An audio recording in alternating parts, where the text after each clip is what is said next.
শয়তানকেও গালি দেওয়া যায় না। রাসূল কি বলতেছেন? লা তাসুব্বু শাইতান, শয়তানকে গালি দিও না। ওয়া তাআওয়াযু বিল্লাহি মিন শাররিহি, শয়তানকে গালি দিও না, বরং শয়তানের ওয়াসওয়াসা থেকে আল্লাহর কাছে পানা চাও। তার মানে শয়তান আমাদের বড় শত্রু। শয়তানের ওয়াসওয়াসা থেকে আল্লাহর কাছে পানা চাইতে পারবেন, কিন্তু শয়তানকেও আমি গালি দিতে পারবো না, আপনিও পারবেন না। অথচ আলেম হইয়া আলেমকে গালি দেয়, পীর হইয়া পীরকে গালি দেয়, নামাজি ব্যক্তি নামাজি ব্যক্তিকে গালি দেয়। এমন গালাগালি আমার সমাজে আছে না? না, এখন তো গালাগালির মহড়া চলতেছে। শয়তানকে গালি দেওয়া যায় না, কিন্তু মুমিনকে গালি দিচ্ছে। শয়তানকে গালি দেওয়া যায় না, আলেম আলেমকে গালি দিচ্ছে। শয়তানকে গালি দেওয়া যায় না, অথচ পীর পীরকে গালি দিচ্ছে। শয়তানকে গালি দেওয়া যায় না, মানুষ মানুষকে গালি দিচ্ছে। শয়তানকে গালি দেওয়া যায় না, নিজের ভাইকে নিজে গালি দিচ্ছে। শয়তানকে গালি দেওয়া যায় না, অথচ নিজের সন্তানকে গালি দিচ্ছে। শয়তানকে গালি দেওয়া যায় না, নিজের বন্ধুকে তার মা বাপ তুলে গালি দিচ্ছে। আল্লাহ রাব্বুল আলামিন গীবতের ব্যাপারে বলছেন, আইয়ুহিব্বু আহাদুকুম আইয়াকুলা লাহমা আখিহি মাইতান। ও দুনিয়ার মানুষেরা, মুমিনেরা, তোমরা কি তোমার মৃত্যু ভাইয়ের গোশত খাওয়া পছন্দ করো? মরা মানুষের গোশত খাওয়া যায় না, এটা রুচিতে নেয় না। আল্লাহ পাক এটার সাথে এটাকে মিলাই দিলেন, উপমা দিয়ে বললেন, তোমরা কি মৃত্যু ভাইয়ের গোশত খাওয়া পছন্দ করো? তোমার ভাই মরে গেছে, তার শরীর থেকে মাংস নিয়ে খাওয়া যেমন পছন্দ করো না, মনে রাখো কারো গীবত করা তার চেয়ে আরো বেশি মারাত্মক,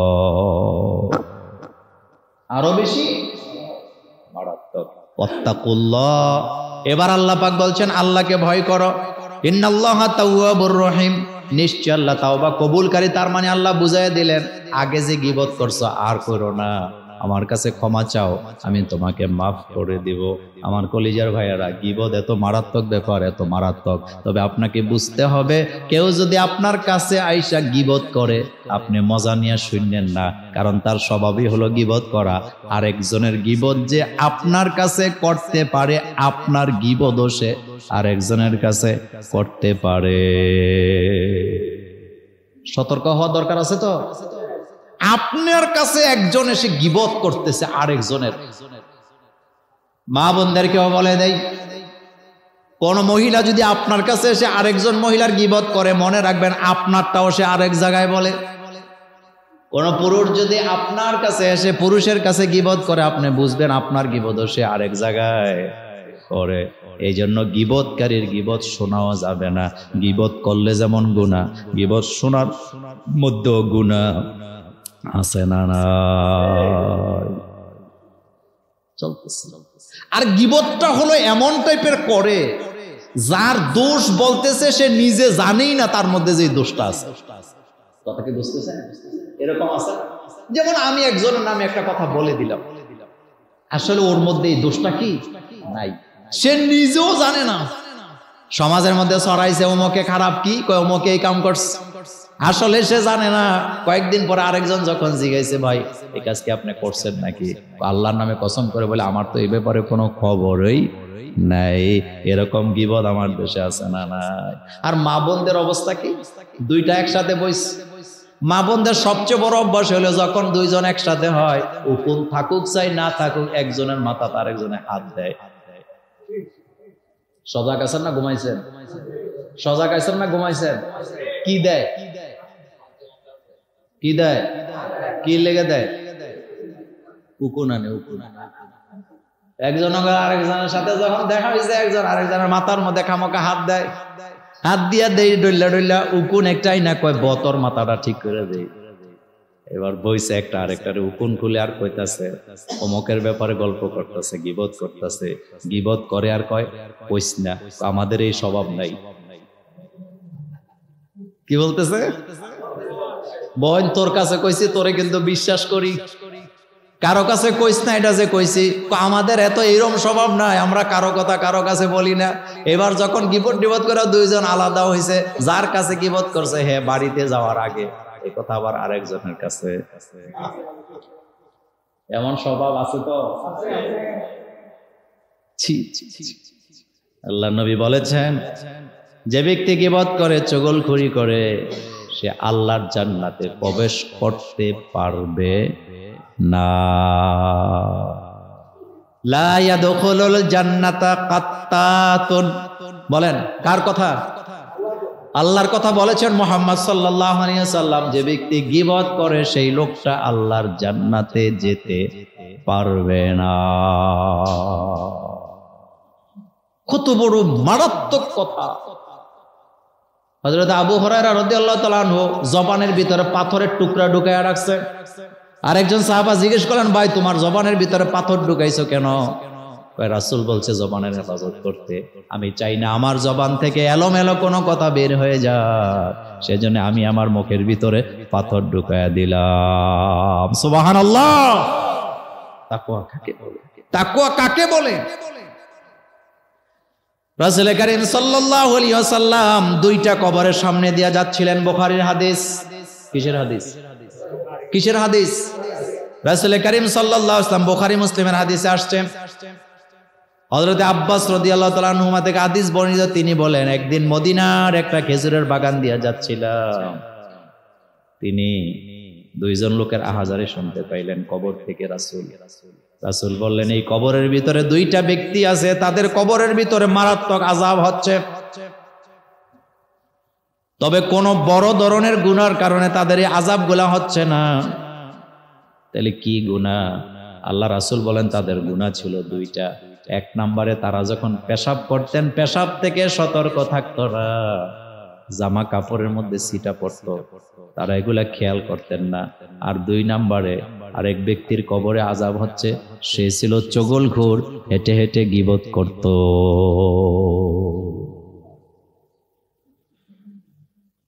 কত যে মারাত্মক কথা এগুলা! কিভাবে বললে যে আপনাদেরকে আমি বুঝাতে পারবো? রাসূল বললেন, চুগলখড়ি যে করে তার কবরের ভিতরে ভয়ানক আযাব হয়। এটা জানার পরেও আমরা কিন্তু আমাদের জবানের হেফাজত করতে পারি। আমার কলেজার ভাইরা, সেজন্য আমাদেরকে গীবত থেকে দূরে সরতে হবে, গীবতের কাছেও যাওয়া যাবে না। আল্লাহ রাসূল সাল্লাল্লাহু আলাইহি ওয়াসাল্লাম বলছেন, খবরদার তোমরা কখনো অনুমান করে কথা বলবা না। ইয়াকুম আয-যন্না ফা ইন্না যন্না আকযাবুল হাদিস, ওয়ালা তাহাসসাসু ওয়ালা তাজাসসাসু ওয়ালা তাহাসাদু ওয়ালা তাদাবারু ওয়ালা তাবাগাদু ওয়া কুনু ইবাদাল্লাহি ইখওয়ানা। আল্লাহ রাসূল সাল্লাল্লাহু আলাইহি ওয়াসাল্লাম বললেন, তোমরা অনুমান করে ধারণা করে কথা বলবা না। খবরদার মিথ্যা অপবাদ কারো উপরে চাপায় দিবা না। একে অপরের গোপন বিষয় জানার চেষ্টা করবা না, গোপন দোষ সন্ধান করবা না, পরস্পরকে হিংসা করবা না, পরস্পরে বিদ্বেষে লিপ্ত হবা না, পরস্পরকে শত্রু বানাবা না, সম্পর্ক বিচ্ছেদ করবা না। তোমরা পরস্পরে ভাই হইয়া আল্লাহর বান্দা হইয়া থাকো। ইসলাম যে কত সুন্দর! কি বলছে? কারো দোষ তালাশ করো না, কারো গীবত করো না, কারো পেছনে গোয়েন্দাগিরি, কারো পিছনে গোয়েন্দাগিরি করো না, কাউকে খোঁটা দিও না, বিদ্বেষ পোষণ করো না, নিজেরা নিজেদেরকে শত্রু বানায় দিও না, হিংসা করো না, পরস্পরে বিদ্বেষে লিপ্ত হইও না, সম্পর্ক ছিন্ন করো না। আল্লাহ রাসূল বলছে, সম্পর্ক জোড়া লাগাও না, ছিন্ন করো। কথা কন না কেন? আর আমাদের স্বভাব হইল ছিন্ন করা, একজন আরেকজনের সাথে কথা বলতে চায় না। আল্লাহ যেন আমাদেরকে গীবত থেকে হেফাজত করেন, আমরা বলি আমিন। আমরা যেন কখনো কারো গীবত না করি, আমরা যেন কখনো কারো দোষ তালাশ না করি, আমরা যেন কারো পেছনে কখনো গোয়েন্দাগিরি না করি। আল্লাহ যেন আমাদের জবানকে হেফাজত করেন, আমরা বলি আমিন। এখন আমি আপনাদেরকে যেই আলোচনাটা শোনাবো, এই পয়েন্টে অতীব গুরুত্বপূর্ণ একটা বিষয়, সেটি হলো গালাগালি। বলেন কি? গালাগালি নাই? গালাগালি নাই। বাপে ছেলেরে গালি দেয়, কুত্তার বাচ্চা। আচ্ছা, আপনার কাছে প্রশ্ন, আপনি যদি আপনার ছেলেকে কুত্তার বাচ্চা বলে গালি দেন, তো এখানে কুত্তাটাকে কথা বললেন না যে নিজে। আপনি যদি কাউকে যেই গালিটা আপনি দেন, সেই গালিটা আপনার উপরে যাবে। আল্লাহ রাসূল বলেছেন, গালাগালি করে তারা মুনাফিক যারা, হোক আলেম হোক খতিব, হোক পিসাব, হোক হাজি সাহেব, হোক মুরব্বী, হোক যুবক, হোক ছেলে, হোক মেয়ে, হোক আজনবী, হোক আরবি, তার জবানে যদি গালি দেখেন বুঝবেন লোকটা মুনাফিক। যার জবানে গালি আছে বুঝবেন সে কি মুনাফিক। এই জন্য কারো যদি স্বভাব থাকে গালাগালি করা, আজকের বক্তব্যের পরে সিদ্ধান্ত নেন আমার জবান দিয়ে যেন আল্লাহ কোনোদিন মৃত্যু পর্যন্ত গালি বাইর না করেন। এই জায়গায় অটল থাকার দরকার আছে না নাই? গালি বন্ধ, বলেন গালি, সবাই বলেন গালি। গালি যারাই দেয়, যারাই দেখ মুনাফিক, যে অবস্থানেই দেখ মুনাফিক। এবার হাদিস নোট করেন। এক নম্বরে মৃত্যু ব্যক্তিকেও গালি দেওয়া যায় না। মৃত ব্যক্তিকে নিয়ে আজে বাজে কথা বলা যায় না, গালাগালি করা যায় না, কিন্তু মৃত ব্যক্তিকে গালি দেয় এই স্বভাবের লোক আমাদের সমাজে আছে না নাই? হাদিস নোট করেন। আন আয়েশা রাদিয়াল্লাহু তাআলা আনহা ক্বালাত ক্বালা রাসূলুল্লাহ সাল্লাল্লাহু আলাইহি ওয়াসাল্লাম লা তাসুব্বুল আমওয়াত। আল্লাহ রাসূল সাল্লাল্লাহু আলাইহি ওয়াসাল্লাম আম্মা জান আয়েশা সিদ্দিকা রাদিয়াল্লাহু তাআলা আনহার বর্ণনায় বললেন, খবরদার মৃত ব্যক্তিকে গালি দিও না, কারণ সে তার আমল নিয়ে তার রবের কাছে চলে গেছে। কোথায় চলে গেছে? কার কাছে? বলেন কার কাছে? মৃত ব্যক্তিকে গালি দিও না, সে তার আমল নামা নিয়ে রবের কাছে চলে গেছে। আল্লাহ যদি ইচ্ছা করেন তাকে ক্ষমাও করে দিতে পারেন, তার কৃতকর্মের ফল আল্লাহর কাছে পৌঁছে গেছে। তাকে নিয়ে মন্তব্য করার অধিকার তোমার নাই। মরা মানুষকেও গালি দেওয়া যায় না, আর আমি জীবিত মানুষকে গালাগালি করি। এই পয়েন্টে কথাগুলো লম্বা করতে চাই না, কয়েকটা কথা বলে দিয়ে যাই। রাসূল কারীম সাল্লাল্লাহু আলাইহি ওয়াসাল্লাম বলছেন, খবরদার কখনো মৃত মানুষকে গালি দিও না, জীবিত মানুষকে কষ্ট দিও না। ক্বালা রাসূলুল্লাহ সাল্লাল্লাহু আলাইহি ওয়াসাল্লাম লা তাসুব্বুল আমওয়াত ফাতুযুল আহিয়া। আল্লাহর নবী সাল্লাল্লাহু আলাইহি ওয়াসাল্লাম বলেছেন, এই দুইটা কথা বলেছেন। এক নম্বরে বলেছেন লা তাসুব্বুল আমওয়াত, মৃত ব্যক্তিকে গালি দিও না, মৃত ব্যক্তিকে গালি দিও না, মৃত ব্যক্তিকে গালি দিও না। ফাতুযুল আহিয়া, জীবিত মানুষকে কষ্ট দিও না, জীবিত মানুষকে কষ্ট দিও না। তাহলে বোঝা গেল মৃত মানুষকে গালি দেওয়া যায় না, জীবিত মানুষকে কষ্ট দেওয়া যায় না। এটা যদি পাওয়া যায় রাসূল বলেন বুঝবা তুমি মুমিন। মৃত ব্যক্তিকে যদি গালি না দেয় আর জীবিত মানুষকে যে কষ্ট দেয় না, বুঝবেন তার ঈমান আছে। বলেন কি আছে? মানুষকে কষ্ট দেওয়া যাবে না, কোনো অবস্থাতে যাবে না। এবার আসেন আপনাদেরকে একটা মজার হাদিস শোনাই। শয়তান আমাদের দোস্ত না বন্ধু?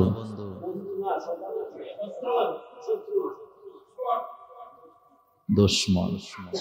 শয়তান আমাদের শত্রু না বন্ধু? ছোট শত্রু না বড় শত্রু? নোট করেন, হাদিস ব্রেনে ঢোকান। আমার কলেজার ভাইয়েরা, বুখারী মুসলিমের হাদিসে আসছে, আন আবি হুরায়রা রাদিয়াল্লাহু তাআলা আনহু قال قال رسول الله صلى الله عليه وسلم لا تسبوا الشيطان। কি নবী আমার, রাসূল বলতেছেন শয়তানকে গালি দিও না, শয়তানকেও গালি দেওয়া যায় না। রাসূল কি বলতেছেন? লা তাসুব্বুশ শাইতান, শয়তানকে গালি দিও না। ওয়া তাআওয়াযু বিল্লাহি মিন শাররিহি, শয়তানকে গালি দিও না, বরং শয়তানের ওয়াসওয়াসা থেকে আল্লাহর কাছে পানা চাও। তার মানে শয়তান আমাদের বড় শত্রু। শয়তানের ওয়াসওয়াসা থেকে আল্লাহর কাছে পানা চাইতে পারবেন, কিন্তু শয়তানকেও আমি গালি দিতে পারবো না, আপনিও পারবেন না। অথচ আলেম হইয়া আলেমকে গালি দেয়, পীর হইয়া পীরকে গালি দেয়, নামাজি ব্যক্তি নামাজি ব্যক্তিকে গালি দেয়। এমন গালাগালি আমার সমাজে আছে না? না, এখন তো গালাগালির মহড়া চলতেছে।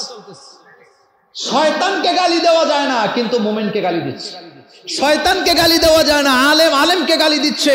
শয়তানকে গালি দেওয়া যায় না, অথচ পীর পীরকে গালি দিচ্ছে। শয়তানকে গালি দেওয়া যায় না, মানুষ মানুষকে গালি দিচ্ছে। শয়তানকে গালি দেওয়া যায় না, নিজের ভাইকে নিজে গালি দিচ্ছে। শয়তানকে গালি দেওয়া যায় না, অথচ নিজের সন্তানকে গালি দিচ্ছে।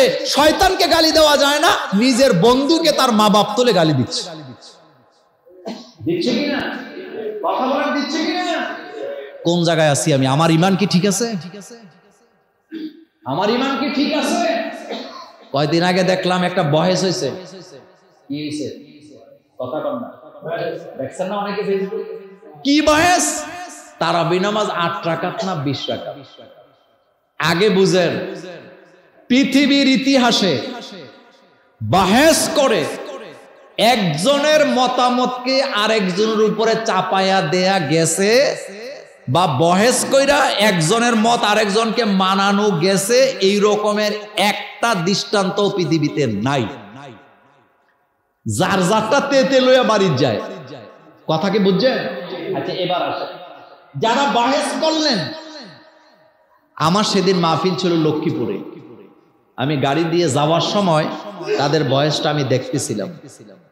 নিচে কমেন্টসে দেখলাম এক গোষ্ঠী আরেক গোষ্ঠীর বেশি না 1 লক্ষ গালি দিছে। যারা বয়সের আয়োজন করলেন এই গালির বাঘ তাদেরও আছে না নাই? আপনি শায়েক বানান অমুকরে, আপনি অমুকরে ফতুয়া দেন অমুকে অমুকে সেই, তো গালাগালির আয়োজনটা যারা করছে তাদের উপরে গালাগালিটা যাবে কি যাবে না? আপনাকে এই অধিকার দিছেটাকে আপনি গালাগালির আয়োজন করলেন। একজন আরেকজনকে এত বিশ্রী ভাষায় গালাগালি করতেছিল, এটা দেখার পরে শয়তান বোধহয় লজ্জা পাইছে যে মুসলমানকে গালাগালি করে। কেউ কাউকে বুঝাইতে পারতেছি না, আমি যেটা বলি এটাই ঠিক আর কারণটা ঠিক নাই। এই চিন্তা চেতনায় আমাদেরকে ধ্বংস করে দিচ্ছে। এই চিন্তা চেতনা আমাদেরকে কি করছে? ধ্বংস করে দিছে। এগ্রেসিভ ইসলাম সমর্থন করে না। আমি যেটা বলছি এটাই ঠিক, দুনিয়ার আর কেউ ঠিক না, এটা জাহেলিয়াতের কাজ।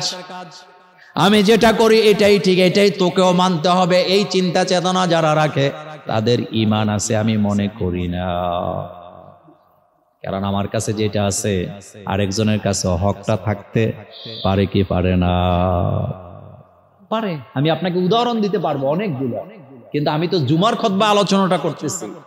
আমি বরং আহ্বান করব আল্লাহর রাস্তে এই খেলা বন্ধ করেন। আপনার কাছে যেমন দলিল আছে আরেকজনের কাছেও আছে। তাদের বয়সের নমুনা দেখতেছিলাম, দুইজনে দলিল দিতেছে হাদিস থেকে, কিন্তু বিপরীত ব্যক্তি যখন হাদিস থেকে দলিল দেয় অপোজিশনের লোকেরা গালাগালি করে। তো এই যে আপনি গালাগালি করতেছেন, ওর কাছে তো দলিল আছে, তা আপনি কি ওরে গালি দিচ্ছেন নাকি সাহাবাকে গালি দিচ্ছেন? আবার সে যখন দলিল দিচ্ছে এই পক্ষের লোকরা আবার ওরে গালাগালি করে। তো আপনি যে ও তো দলিল দিচ্ছে, তো আপনি যে গালাগালি করতেছেন এটা কি আপনি ওরে গালাগালি করতেছেন না সাহাবাই কেরামকে গালাগালি করতেছেন? আপনার বিবেকের মধ্যে একবার বাঁধলো না? ঝগড়া একটা লাগাই দিলাম। আলোচনা কোন জিনিসকে সমাধা করে, কিন্তু তর্কে কখনো সমাধানে যাওয়া যায় না। তর্ক আপনাকে বহুদূর ঠেলে দিবে। তর্ক আপনাকে ঈমান হারাও করে দিতে পারে। এই জন্য কারোর সাথে তর্ক করবে না। জ্ঞানীরা কখনো তর্কে লিপ্ত হয় না। 4 জন ইমাম, ইমাম আজম আবু হানিফা, ইমাম আহমদ, ইমাম ইউসুফ, ইমাম মুহাম্মদ, তারা কি একজন আরেকজনকে কখনো গালি দিছে? একজন আরেকজনকে নাহক বলছে? কিন্তু আমরা তো বলতেছি। আমাদের মধ্যে কতটা জাহেলিয়াত থাকলে পরে মসজিদের ভিতরে একজন যদি জোরে কি বলে আমিন বলে, খতিবের ভিতরে ইমামের ভিতরে কতটা জাহেলিয়ত থাকলে পরে বলতে পারে যে জোরে ইমাম কি বলে আমিন বলছে তারে মসজিদ থেকে বের করে দাও। কতটা জাহেলিয়ত থাকলে বলতে পারে। আমিন শব্দটাকে খারাপ না ভালো? আমিন, আমিন এর অর্থ কি? কে কবুল করবে? তো হ্যাঁ, জোরে কোক আর আস্তে কোক, তারে কি মসজিদ থেকে বের করে দেওয়া যাবে? সে কি গালি দিছিল? নামাজের মধ্যে হাত বাঁধা নিয়ে একজন আরেকজনকে গালাগালি করে, তো নামাজের মধ্যে হাত না বাঁধলে কি নামাজ হবে না? এগুলো কি? নাবির উপরে তাহতা সুররা ফাওকা সুররা, নাবির উপরে, নাবির বরাবর বুকের উপরে হাত বাঁধার মধ্যে কি নামাজের কবুলের কোনো কি আছে? গ্যারান্টি আছে? চলতেছে গালাগালি। আমি আপনাদেরকে অনুরোধ করব, কপালে চুমো দিয়ে বলতেছি, তর্কে কখনো যাবেন না। ইসলাম বহুত বড়, বিশাল। আচ্ছা, আমি একটা দৃষ্টান্ত দিই আপনাদেরকে। বৃষ্টির মধ্যে আপনি যে ছাতাটা ব্যবহার করেন, এই ছাতার পরিধিটা বড় না আপনার মাথার পরিধিটা বড়? না, বুঝেন নাই। ছাতাটা বড় না মাথাটা বড়? ছাতাটা বড়। মাথাটা যদি ছাতার চাইতে বড় হয়, ছাতাটা যদি ছোট হয়, এই ছাতা দিয়া মাথাকে হেফাজত করা যাবে? আপনি ভিজে যাবেন না? ভিজে যাবে। এই জন্য আপনার মাথাটা যদি বৃষ্টি থেকে বাঁচাতে হয়, আপনার ছাতাটা বড় হবে, মাথাটা ছোট। পৃথিবীতে 800 কোটি মানুষ আছে। 800 কোটি মানুষের 800 কোটি সমস্যাও আছে। এই 800 কোটি মানুষের সমাধান দেওয়ার জন্য 8 লক্ষ কোটি সমাধান আল্লাহ ইসলামের ভিতরে রেখে দিয়েছে, যাতে করে বান্দা কোথাও আটকায় না যায়। এটা ইসলাম। আল-ইয়াওমা আকমালতু লাকুম। আপনি কবেন মোল্লা ভাই তা যুক্তি দিলেন, দলিল দেন, দলিল নেন। আল্লাহ বলছেন আল-ইয়াওমা আকমালতু লাকুম দীনাকুম ওয়া আতমামতু আলাইকুম নি'মা ওয়া রাদিতু লাকুমুল ইসলাম দীনা। আল্লাহ রাব্বুল আলামিন বলছেন আল-ইয়াওমা আকমালতু লাকুম দীনাকুম, আজকে তোমাদের জন্য আমি দ্বীনকে পরিপূর্ণ করে দিলাম, ইসলামকে পরিপূর্ণ করে দিলাম। কমপ্লিট কোড অফ লাইফ, এটা কিয়ামত পর্যন্ত নতুন করে তোমার কোনো বিধানের প্রয়োজন হবে না। তোমার যত প্রশ্ন, সকল প্রশ্নের জবাব ইসলামের ভিতরে আছে না? না। গত 2 বছর আগে জাহাঙ্গীরনগর বিশ্ববিদ্যালয়ের একজন হিন্দু মহিলা প্রফেসর ইসলাম গ্রহণ করেছিলেন। আপনাদের মনে আছে? সোজা কথা মনে করবে, একজন মহিলা প্রফেসর, তার ব্রেন আছে। ইউনিভার্সিটিতে যার তার চাকরি হয় না, যদিও ইদানিং কিছু হয়। ইউনিভার্সিটির কর্তৃপক্ষ তাকে ইউনিভার্সিটি চাকরি দেয় যে ইউনিভার্সিটি তার ডিপার্টমেন্টে ফার্স্ট ক্লাস ফার্স্ট হয়। কথা কি বুঝাইতে পারলাম? এই মানের একজন ব্রেনি মহিলা। তার ইতিহাস পুরাটা বলবো না, আপনারা অনেকে জানেন। সে একটা সাক্ষাৎকারে বলেছিলেন, আমার জীবনের হৃদয়ে জমে থাকা কষ্টগুলার জবাব আমি কোন ডাক্তারের কাছে, কোন মোটিভেশনাল স্পিকারের কাছে আমি পাই নাই, কিন্তু আমার জীবনের সমস্ত সমস্যার, কষ্টের জমে থাকা জবাবগুলো আমি আল্লাহ আল্লাহ রাসূলের কাছে পেয়েছি, যার কারণে আমি ইসলাম গ্রহণ করেছি। অনেক সময় আপনারা বলেন না যে মোল্লাদের কাছে জবাবের কোনো শেষ নাই, এটা বলেন তো, এটা বলেন আপনারা, কিন্তু জবাবের আসলেও মোল্লাদের কাছে শেষ নাই। কারণ মোল্লারা নিজের কথা বলে না, মোল্লারা বলে কার কথা? ইসলাম আসছে আমাকে আপনাকে বাঁচাবার জন্য, মেরে ফেলার জন্য ইসলাম আসে না। ইসলাম আসছে আপনাকে বাঁচাবার জন্য। কিন্তু আমার মতো কিছু কাঠ মোল্লাদের উল্টা পাল্টা ফতুয়ার কারণে মানুষে বিপদে পড়ে, কিন্তু ইসলামের সঠিক ব্যাখ্যার কারণে আজ পর্যন্ত কেউ বিপদে পড়ে নাই।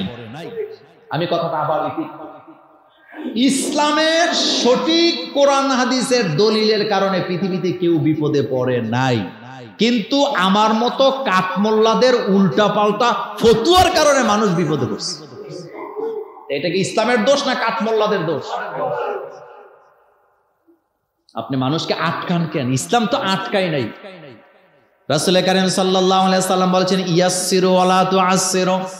কি চমৎকার কথা বুখারীর হাদিসে নবী বললেন, আমার উম্মতের জন্য কোনো কিছু কঠিন করে দিও না, আমার উম্মতের জন্য সহজ করো, সহজ করো, সহজ করো। তাহলে বোঝা গেল ইসলাম সহজ, ইসলামের ভিতরে কঠিন কিছু নেই।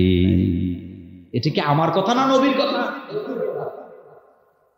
ফেসবুকের মধ্যে লিখলাম, হাদিসটা শুধু দিলাম, রাসূল বলছে গালি দিও না, এটা মুনাফিকের আলামত। এইটার ভিতরেও গালি। কথা বুঝেন নাই? কোথায় আছে? ফেসবুক মুফতি, নামের মধ্যে মুফতি সাহেব, কিন্তু জবান আবু জাহিলের চেয়ে আরো বেশি মারাত্মক। আল্লাহ হেফাজত করুক, বুঝতে চায় না। আমি মনে করি ইসলাম আসছে, ইসলাম হলো শালীন, খয়রুল উমুরি আওসাতুহা। রাসূল কারীম সাল্লাল্লাহু আলাইহি সাল্লামকে যখন 2টা অপশন দেওয়া হতো, রাসূল দেখতেন 2টার মধ্যে সহজ কোনটা, রাসূল সেটাই নিতেন, যেটা সহজ। আর আমরা আমাদের মন গড়া কথা বলে মানুষের উপরে কঠিনকে চাপায়া দেই, এরকমের মন মানসিকতা আমাদের মধ্যে আছে না নাই? আল্লাহ যেন এই জাতিকে হেফাজত করেন, আমরা বলি আমিন। আল্লাহ যেন এই জাতিকে হেদায়েত দান করেন, আমরা বলি আমিন। রাসূল নিতেন সহজটা আর আমরা দেই কঠিন। কি রাসূল ছিলেন আমার, কি রাসূল ছিলেন আমার। সেজন্য ভবিষ্যৎ প্রজন্মকে যদি সঠিক ইসলাম শিক্ষা দিতে চান, সঠিক জ্ঞান শিক্ষা দিতে চান, আপনাকে ইসলাম নিতে হবে made in Mecca, made in Medina. বলেন made in Mecca, made in. কথা কি বুঝাইতে পারছি? একটা গাড়ি কিনবেন, পার্টস কিনবেন, দোকানে যে মেড ইন জাপান খোঁজেন, কারণ আপনার বিশ্বাস জাপানিরা পার্টস কোর্সের মধ্যে ফাইজলামি। কিন্তু চায়নাটার মধ্যে নকল আছে না নাই? চায়নাটা কিন্তু জিঞ্জিরেও বানায়, কিন্তু মেড ইন জাপান দেখলে আপনি বুঝেন যে না, এটা ভালো জিনিস। একটাই যে ক্যামেরা মেড ইন জাপান হইলে দাম কম হয় না বেশি হয়? কারণ কি? জিনিসও ভালো। এই জন্য আমি কারো বিরুদ্ধে বিদ্বেষ করি না। মেড ইন মক্কা মদিনার ইসলাম যতক্ষণ নিতে না পারবেন মানুষকে, ততক্ষণ সঠিক এবং সহজ ইসলাম দিতে পারবেন না।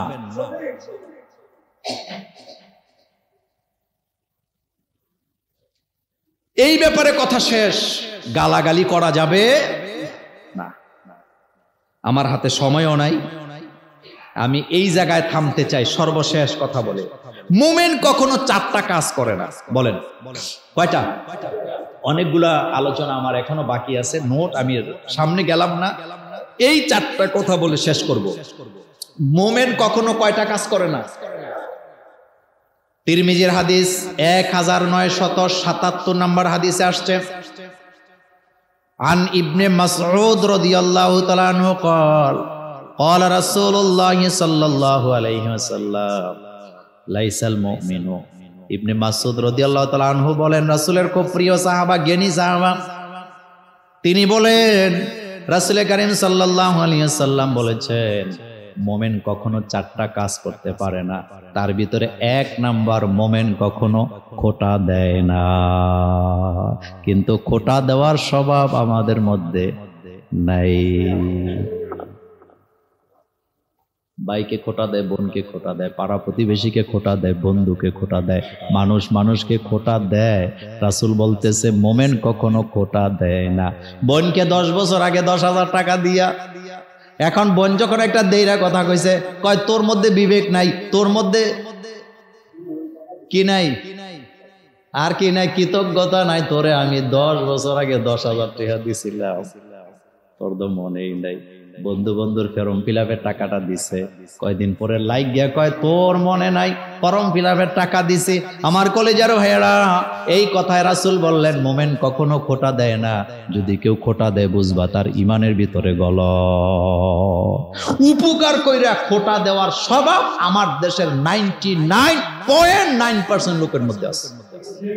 আমি যে ওয়াজ করতেছি আমার মধ্যে আছে, বলে ফেলি ঠেলার লগে, ওমকে দেই উপকার করছে, বলি কিনা? যেই দেখ ধরবে কে, সার পাবেন না। এটা মুমিনের আলামত নাই। 2 নম্বরে রাসূল সাল্লাল্লাহু আলাইহি সাল্লাম বললেন মুমিন কখনো অভিশাপ দেয় না, বদদোয়া দেয় না। আর আমার দেশের আকীদায় আছে পীর সাহেবের সাথে বেয়াদবি করিচ্ছা, হুজুরের সাথে বেয়াদবি করিচ্ছা, তাহলে বদদোয়া দেব। কিন্তু রাসূল বলতেছে বদদোয়া দেয় যারা, মুমিন হতে পারে না তারা।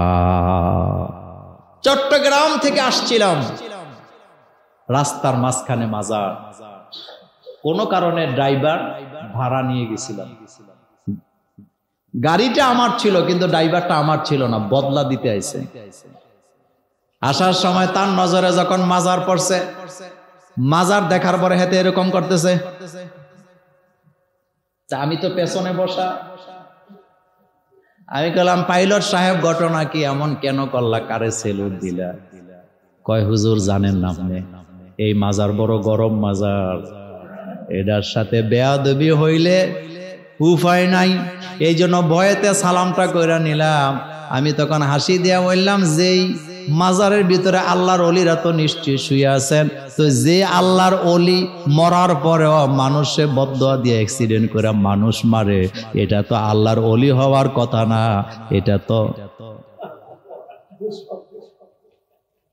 আসলে কি আল্লাহর ওলিরা এমন? আপনার বিশ্বাসের মধ্যে গলদ, ওনার মধ্যে কোনো গলদ নাই। কথাকে বুঝাইতে পারছি আমি? নারায়ণগঞ্জে আপনারা যান, নারায়ণগঞ্জে একটা মাজার আছে, মাস্তান বাবার মাজার। শোনেন না আর কোনদিন? বাবা মাস্তান আছিল আগে। আমি মূলত ওই চারটা কথা বলছিলাম। রাসূল করিম সাল্লাল্লাহু আলাইহি সাল্লাম বলেন, মোমেন কখনো বদদোয়া, এজন্য আপনি কাউকে বদদোয়া দিবেন না, এটা উচিত না। তবে আপনাকে যদি অন্যায়ভাবে কেউ আপনার উপরে জুলুম করে থাকে, আপনার প্রতি যদি কেউ অন্যায়ভাবে জুলুম করে থাকে, আপনি নিশ্চিত থাকেন আল্লাহ তাকে শাস্তি দিবে। ইজ্জত নিয়ে দুনিয়া থেকে সে যেতে, কিন্তু আপনি তাকায় থাকবেন কার দিকে? হযরত আবু বকর সিদ্দিক রাদিয়াল্লাহু তাআলা আনহু রাস্তার মধ্যে দাঁড়ানো, একটা লোক তাকে মন্দচারী বলতেছে, গালাগালি করতেছে। হযরত আবু বকর সিদ্দিক কিছু বলে না, চুপ করে তাকায় আছে, একটা জবাবও দেয় না। আল্লাহ রাসূল এখানে আসলেন, রাসূল এই অবস্থা দেখে রাসূল হাসতেছে। আবু বকর সিদ্দিককে একটা লোক গালাগালি করে, রাসূল দাঁড়িয়ে আছেন, রাসূল হাসতেছেন। আবু বকর শুনতেছেন শুনতেছেন শুনতেছেন শুনতেছেন, শুনতে শুনতে শুনতে শুনতে এক পর্যায়ে হযরত আবু বকর সিদ্দিক একটা কথার জবাব দিছে। কয়টা? একটাই জবাব দিছে। আল্লাহ রাসূলের চেহারা মোবারক কালো হয়ে গেছে, রাসূল এখান থেকে চলে গেছে। রাসূল যখন চলে যাচ্ছেন, আবু বকর সিদ্দিক এখান থেকে দৌড় দিয়ে রাসূলের পা মোবারকে জড়ায় ধরে বলতেছেন, ইয়া রাসূলুল্লাহ সাল্লাল্লাহু আলাইহি ওয়াসাল্লাম, কি অপরাধ করলাম? এতক্ষণ লোকটা আমাকে গালাগালি করলো, আপনি হাসলেন, আমি একটা কথার জবাব দিলাম, আপনি চলে যান কেন? রাসূল বললেন, আবু বকর শোনো, ওই লোকটা যখন তোমাকে গালাগালি করতেছিল, আমি দেখতেছিলাম ফেরেশতারা তোমার পক্ষ নিয়ে তার গালাগালির জবাব দিচ্ছিল, উল্টা তাকে লানত করতেছিল। কিন্তু তুমি যেই মাত্র জবাব দিছ, ফেরেশতারা এখান থেকে চলে গেছে। তো ফেরেশতারা যেখানে থাকে না, আমি রাসূলও থাকতে পারি না। আমরা তো কেউ গালি দিলে তার গালির পিঠে 10টা দেই। কথা কন না কেন? অনেকে ঘুমাইছে না, কয়টা দেই? আর রাসূল বললেন, যতক্ষণ শুনবা ততক্ষণ ফেরেশতারা তোমার পক্ষ নিয়ে তার সাথে ঝগড়া করবে, আর তুমি যখন জবাব দিবা ফেরেশতারা চলে যাবে। এজন্য চুপ থাকার স্বভাব চাই। কি? চুপ চুপ, মুখ বন্ধ, জবান চুপ, উসকুত লিল্লাহ। চুপ থাকবেন কার জন্য? বলেন কার জন্য? আল্লাহ পাকের জন্য। এরপরে মোমেন কখনো নির্লজ্জ হয় না। কি অসাধারণ কথা! মোমেন কখনো, রাসূল করিম সাল্লাল্লাহু আলাইহি ওয়াসাল্লামের দুধ মা হালিমাতুস সাদিয়া বলেন, আমি জীবনে কোনোদিন রাসূলকে, শিশু মুহাম্মদ সাল্লাল্লাহু আলাইহি ওয়াসাল্লামকে ক্ষুধার যন্ত্রণায় কাঁদতে দেখি নাই। কিন্তু যেই মাত্র শিশু মুহাম্মদ সাল্লাল্লাহু আলাইহি ওয়াসাল্লামের উপর থেকে লজ্জাস্থান থেকে কাপড়টা এদিক সেদিক হতো, আল্লাহ রাসূল চিৎকার দিয়ে কান্না শুরু করে দিতে। রাসূলের চাচা, কাবা ঘরের নির্মাণ কাজ চলতেছে, লোকেরা মাথায় করে করে, মদিনার মক্কার বাচ্চারা, কুরাইশ বংশের ছেলেগুলা, যুবকগুলা মাথার মধ্যে পাথর নিয়ে নিয়ে আসতেছেন। আল্লাহ রাসূল আনতেছে শিশু মুহাম্মদ। চাচা দেখলেন ভাতিজার মাথার মধ্যে কোনো পাগড়ি নাই, পাথরটা মাথায় নিলে কষ্ট হয়। তিনি মনে করছিলেন ভাতিজার পরনে যে লুঙ্গিটা আছে, এটা দিয়া ভাতিজার মাথায় দেয়, ছোট মানুষই তো, কিচ্ছু হবে না, মাথার ব্যথা বাঁচাবার দরকার। যখন লুঙ্গি টান দিছে, বিশ্বনবী সাথে সাথে বেহুশ হয়ে পড়ে গেছে। রাসূল বেহুশ। রাসূল কি? আপনি মাসালা জানতে চান, আপনি স্ত্রীর লজ্জাস্থান দেখতে পারবেন কিনা? আম্মা জান আয়েশা সিদ্দিকা রাদিয়াল্লাহু তাআলা আনহা বুখারীর হাদিসে বলেন, আমি কোনোদিন আমার স্বামী মুহাম্মদ সাল্লাল্লাহু আলাইহি ওয়াসাল্লামের লজ্জাস্থান দেখি নাই, রাসূলও আমার লজ্জাস্থান দেখেছেন। আর আপনি কিসের ফতোয়া চান আমার কাছে? আপনি কি ফতোয়া জানতে চান আমার কাছে? মুহাম্মদ সাল্লাল্লাহু আলাইহি ওয়াসাল্লামের ব্যাপারে আম্মা জান আয়েশা সিদ্দিকা বলতেছেন, আমি কখনো মুহাম্মদ সাল্লাল্লাহু আলাইহি ওয়াসাল্লামের লজ্জাস্থান দেখি নাই, রাসূলও কোনোদিন আমার লজ্জাস্থান দেখেছেন। লজ্জা নাই যার, ঈমানও নাই। মুমিন কখনো নির্লজ্জ হতে পারেন। এরপরে রাসূল বলেন ওলাম, আল্লাহ রাসূল বললেন ফাহেশ মোমেন কখনো ফাহেশা হতে পারে না। 4 নম্বরে আল্লাহর নবী বললেন মোমেন কখনো অশ্লীলবাসী হতে পারে না। অশ্লীলবাসী তার মানে মোমেন কখনো নির্লজ্জ কথাবার্তা বলতে পারে না, মোমেন কখনো গালাগালি করতে পারে না। গালি দেয় স্বভাব, বুঝবেন ইমানের মধ্যে দুর্বলতা আছে। আজকে যারা শুনছি, আমার আলোচনা অনেকগুলো আছে সামনে, এটা আগামী জুমাতে বলবো, এখানে আমি শেষ করতে চাই। আজকে 4টা কাজ আমরা করব না। বলেন কয়টা? 1 নম্বরে খোটা দিব না। রাজি আছি? আজকের পরে আর কি দেব না? পারবেন? পারবেন? 2 নম্বর নির্লজ্জ হব না। 3 নম্বর কাউকে অভিশাপ বদদোয়া দেব না। 4 নম্বর জবান দিয়ে কখনো অশ্লীল গালাগালি। রাজি আছি না নাই? আল্লাহ যেন আমাদেরকে হেফাজত করেন। আমরা বলি আমিন, আর জোরে বলি আমিন। ইনশাআল্লাহ আগামী জুমাতে আরো গুরুত্বপূর্ণ জিনিসের আলোচনাগুলি আমি আপনাদের জন্য জমায়ে রাখলাম। আসলে সময়ের কারণে বলতে পারি নাই। ইনশাআল্লাহ বাকি কথাগুলো আগামী জুমায় আমরা শুনবো। আজানের সাথে সাথে যেন চলে আসে।